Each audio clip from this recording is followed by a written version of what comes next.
හොඳයි. අද අපි කතා කරන්න යන්නේ හරිම අපූරු කතාවක් ගැන.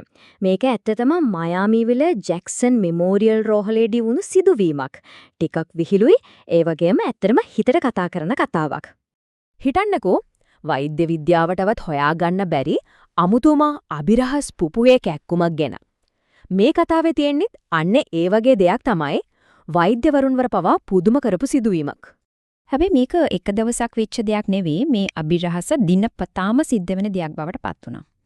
ඉතින් අපි බලමු කවුද මේ කතාවේ ප්‍රධාන චරිතය මොකක්ද යාගේ මේ පුදුම හිතෙන දිනචර්යාව කියලා.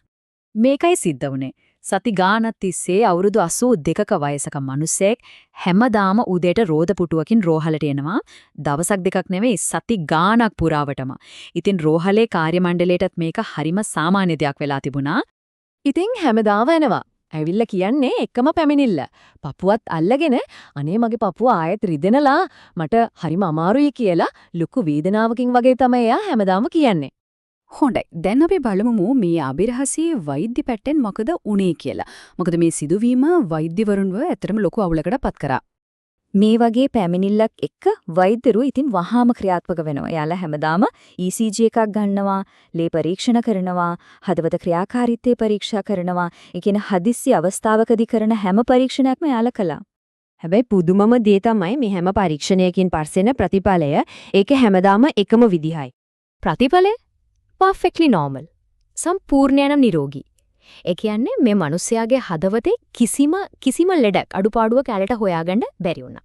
ඉතින් හිතන්නකෝ යාගේ පැමිණිල්ලයි වෛද්‍ය වාර්තාවයි අතර කොච්චර ලොකු පරස්පරයක්ද කියලා.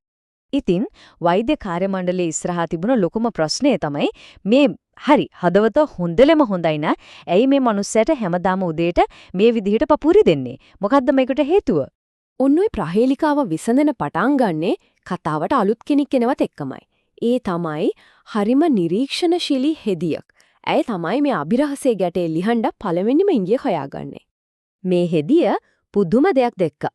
එයා නිරීක්ෂණය කරනවා මේ වයසක මිනිස්සයාට පොපුවේ අමාරුව හැදෙන්නේ රෝහලේ පිළිගැනීමේ කවුන්ටරේ එන එටෙනෙක් වැඩට එන දවස්වලට විතරයි. ඒ කියන්නේ යම්කිසි තරුණ නිලධාරිනියක් සේවයට එන දවස්වලට විතරයි මෙයා එන්නේ. වෙන කවුරු හිටියත් එයා රෝහල පැත්ත පලාතේ එන්නේ නැහැ. ඒ විතරක් නෙවෙයි මේ හෙදිය තව දෙයක් දකින්නවා. එයා රෝහලට ආපු ගමන්ම කෙලින්ම අමාරුව ගැන කියන්නේ නැහැ. මුලින්ම ගිහින් අර තරුණ නිලධාරිනියත් එක්ක පොඩ්ඩක් කතා කර ඉඳලා ඊට පස්සේ තමයි අයියෝ මගේ පපුව කියලා අල්ලගන්නේ.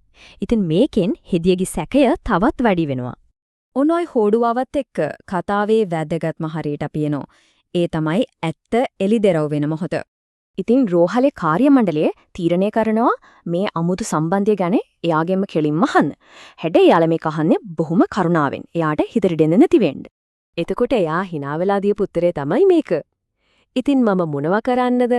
ඒ දරුවව දැක්කම මගේ හිතට ලොකු සැනසීමක් දැනෙනවා. බලන්නකෝ.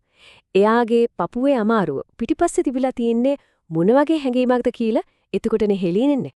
ඉතින් මේ රහස එළියට ආවට පස්සේ රෝහලේ කාර්ය මණ්ඩලයෙන් කවුරුවත් එයාට බැන්නේ නැහැ. ඇත්තටම මේ සිදුවීම ඒ රෝහලේ හැමෝම අතරේ කතා බහට ලක් වුණා. හරිම ජනප්‍රිය විහිළු කතාවක් වුණා. හොඳයි මේ හුරතල් කතාවෙන් අපිට ඇත්තටම ගන්න තියෙන ගැඹුරු පණිවිඩ මොකක්ද? අපි ඒ ගැන අවසාන වශයෙන් බලමු. මේ සිදුවීමෙන් අපිට පැහැදිලිවම පේනවා අපේ මානසික සුවයයි ශාරීරික සුවයයි අතර කොච්චර ප්‍රබල සම්බන්ධයක් තියෙනවද කියලා. සමහර වෙලාවට තනිකම මිනිස් සම්බන්ධතාවලට තියෙන ආශාව වගේ දේවල් ශාරීරික රෝග ලක්ෂණ විදිහට පවා එළියට එන්න පුළුවන්.